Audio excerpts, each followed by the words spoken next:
अग्रवाल साहब, long term निवेशक को इस गिरावट का फायदा उठाना है या फिर अब रुके, नीचे और मिलेंगे? बाजार में या आईटी में?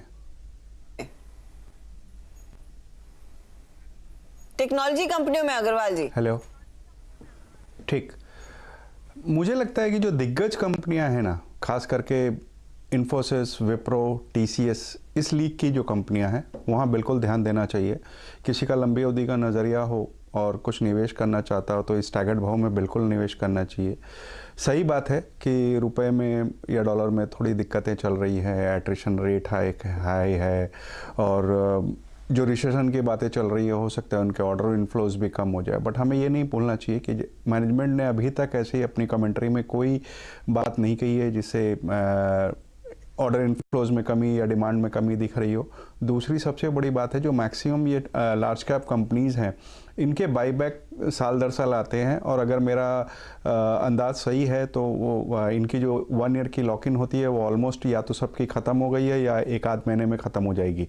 तो उसके बाद ये हो सकता है कि बाईबैक अनाउंस कर दें, तो वहाँ से भी एक अच्छा अपसाइड ट्रिगर होगा। और एट्रिशन रेट की जो चिंताएँ थी पिछले 3-4-5 क्वार्टर से, वो इस वक्त कम होती हुई नज़र आई है। हमने चैनल चेक किए हैं, उससे ये लगता है कि उस तरीका की एट्रिशन रेट अब आगे आने वाले दिनों में नहीं आने वाली है। तो मुझे लगता है कि एक अपॉर्चुनिटी है। आप इन्फोसिस, टीसीएस, विप्रो यहाँ ध्यान दे सकते हैं। और एक चौथी कंपनी टेक महिंद्रा, जिनमें हमें लगता है कि 5G के कारण से एक बड़ा अपसाइड हो सकता है।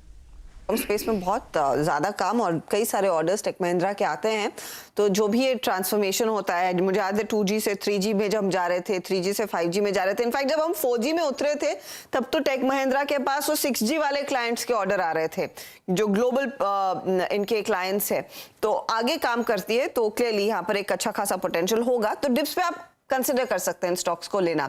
चलिए, आज दरअसल एक और बड़ी चीज हो रही है। इनफैक्ट 3 बजे के बाद से वो रीबैलेंसिंग की प्रक्रिया शुरू हो चुकी है। कौन सी रीबैलेंसिंग? ये दरअसल इंडेक्स में कुछ स्टॉक्स की रीबैलेंसिंग होगी। जो ग्लोबल इंडेक्स में एडिशंस हमारे शेयरों के होते हैं या फिर जो हमारे शेयरों का वेटेज कम होता है। यह दिन हमारे साथ है बताने के लिए कि किन शेयरों पर ज्यादा इंपैक्ट इस समय देखा जा रहा है।